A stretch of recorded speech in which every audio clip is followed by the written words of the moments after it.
समझ सकते हैं, जान सकते हैं, एक दूसरे को पहचान सकते हैं, और इसकी ही आवश्यकता होती है।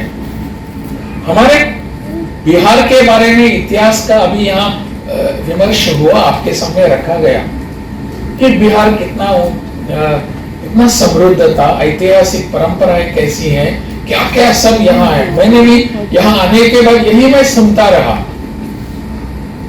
लेकिन मेरे मन में प्रश्न आ रहा था कि बिहार की ऐतिहासिक परंपराएं, संस्कृति, समृद्धि इतनी है, आज कहां है।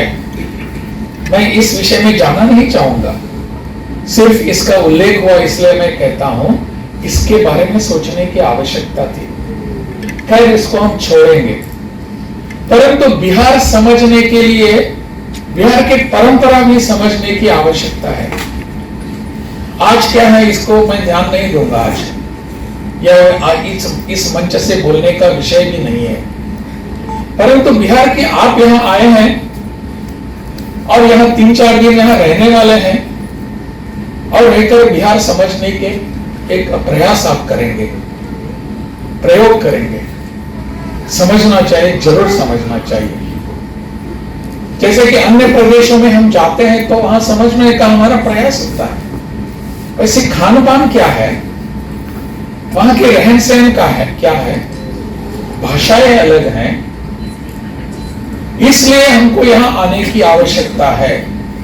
और यहां आने के बाद, समझने के बाद, अनुभव करने के उपरांत आप सबको लगेगा अरे ये तो अपनी ही परंपरा है, कुछ अलग से परंपरा तो है ही नहीं, थोड़ा इधर उधर हो सकता है, परंतु ये सब परंपराएं, रीति रिवाज जो है वो अपने ही है। 2-3 दिन पूर्व मुझे एक व्यक्ति मिले और मुझसे बात करते करते उन्होंने कहा मुझे, और 2-3 पूर्व क्यों, कल शाम को तमिल की एक यूनिवर्सिटी की चांसलर श्रीमती सुधा जी हैं, वो यहां आई थी, और वो बोलते बोलते मुझे बताने लगी कि हमारे यहाँ परंपरा है। कहां? तमिलनाडु में परंपरा क्या है कि हम रामेश्वर में जाते हैं, वहां की मिट्टी उठाते हैं, उस मिट्टी को हम यहाँ गंगा नदी में लाते हैं, काशी में, वहां उसको हम डालते हैं, रखते हैं, और गंगा नदी का जल, गंगा का जल लेकर पुनः जाते हैं, और उस जल को रामेश्वर के उस संगम के जल में डालते हैं। क्या अपनी परंपरा है? समझ में नहीं आ रहा है कि इतनी बड़ी अपनी परंपरा, इतने अनेक वर्षों से, हजारों वर्षों से ये चलते आ रहा है, क्या हो रहा है? ये सब हमको दिखाता है कि हम सब एक हैं। एकता की भावना निर्माण करने, उसको हमको बनाए रखने की आवश्यकता है। हम सब एक ही हैं। प्रधानमंत्री जी ने अपने सामने एक विषय रखा था, मैं और कुछ पॉलिटिकल बात नहीं करूंगा और करना भी आता ही नहीं मुझे। एक भारत श्रेष्ठ भारत क्या होता है मुझे पता नहीं, लेकिन जब मैं पहली बार यहां बिहार में आने के बाद, वैसे मैं गोवा से आता हूं, और गोवा मेरा वहां घर है मेरा। जब पहली बार यहां बिहार में आया, यहाँ का मैंने यहाँ शपथ ग्रहण किया राज्यपाल के नाते, तो मैं यहाँ माननीय प्रधानमंत्री जी को मिलने के लिए दिल्ली गया, और जैसे ही मैं वहां अंदर जा रहा था तो प्रधानमंत्री जी अपने कमरे में, वहां कार्यालय में वहां खड़े रहकर कहने लगे, आइए आइए बिहारी बाबू।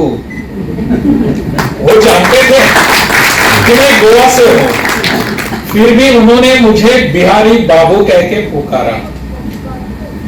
क्या था अर्थ इसका?